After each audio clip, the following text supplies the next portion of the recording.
Hello and welcome to FP Live. I'm Ravi Agrawal, Foreign Policy's Editor-in-Chief.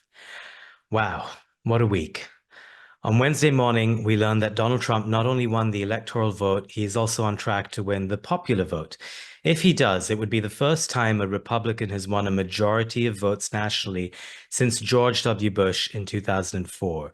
It also appends several assumptions rooted in demography. For example, the idea that because America is becoming less white, that non-white voters would automatically gravitate towards the Democratic Party. That and so many other assumptions seemingly busted. Over the coming days and weeks, there will be all kinds of postmortems about what happened in this election and why, and many attempts to pass exit poll data. We're not going to do that today. We're going to try and help you take a step back. I want to try and frame this election in terms of history. No American president has won a non-consecutive term since Grover Cleveland in 1892. But it's not just that. The United States feels more divided, more partisan, more seesawing than it has in a long time. It's a lot, but is it actually unprecedented? We'll find out. How do we place this week's results in historical terms? Are there any lessons or observations from the past that could be helpful in understanding the current moment? I have two great American historians with me today. Julian Zelizer will be familiar to readers of foreign policy. He's a professor of history at Princeton University, focusing on modern American history. He's written or edited 26 books, including Fault Lines, A History of the United States since 1974, and the forthcoming book, In Defense of Partisanship. And Joanne Freeman is a Yale University professor of history, focusing on early American politics. Her most recent book is The Field of Blood, Congressional Violence in Antebellum America. Julian, Joanne, welcome to FP Live. Thanks for having us. So they say that journalists write the first draft of history. We've written our first drafts. I think it's a good time to turn to you both now. Julian, I'll start with you. One big question about Trump's first term was whether it was a blip in the trajectory of America's politics. And now the question has to be asked if Biden's term was the blip. I think it might have been. I don't think of Trump's presidency as a blip. I didn't think of the first term as a blip. I think it came out of changes that had happened both in Republican politics and American politics more broadly. And I think this election is shaping up to be a little bit like 1984, for example, where a certain vision of politics was legitimated. Former President Trump, President-elect Trump, has been very transparent about what he believes in, how he'll govern, and he just won, and he might have won the popular vote as well. So I think if we look back, Biden might have been an anomaly in some ways in which that election took place in 2020, or as Ezra Klein's recently argued, it might have been the last gasp of the Obama coalition. We don't know, but I think there's an argument to be made. That's what we're seeing right now. Joanne, you are the scholar on Hamilton. How do you imagine the founding fathers would interpret this week's news? Well, they might say, I told you so. Their number one fear, if you read the writings, the personal letters, anything that they were writing in the founding era, it's hard to say that the founders agreed on a lot, but this they did agree on, and that was that the greatest threat to any republic, but particularly a democratic republic, was a demagogue. And by that, what they meant was democracy, the world was monarchies at the time. A democratic republic grounded on public opinion and the public to a greater degree was experimental.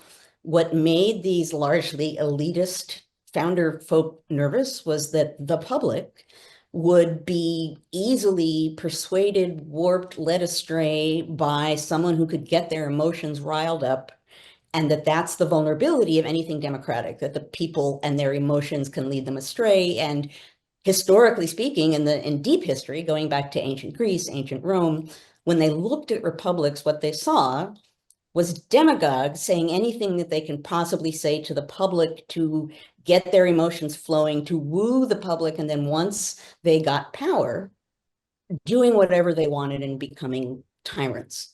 They talked about that all the time. They talked about that throughout the entire founding period when they tried to evaluate politics in the early, let's say the first decade of the Republic. That was what they were looking on. That was what was on their mind. So in a way, this is an easy question to answer because that would be the absolute first thing that they would say.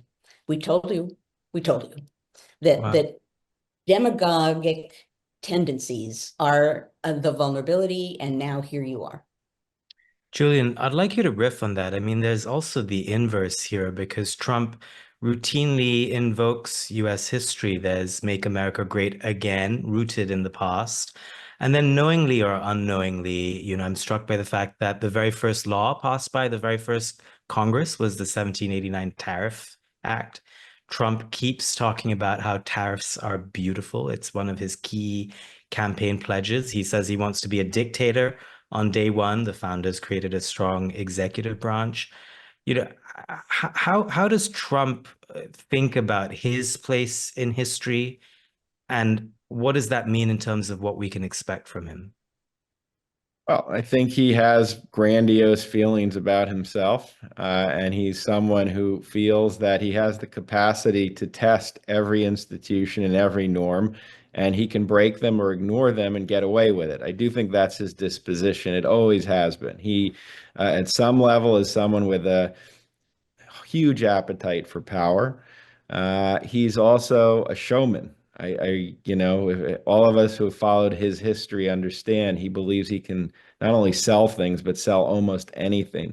And he combines those two elements into who he is. And I think the first term, he was already more serious in many ways about certain goals than people understood. But the second term is a whole other ballgame. I think he has a set of issues that he very much wants to pursue to put his imprint on this period in American history. The tariff is one.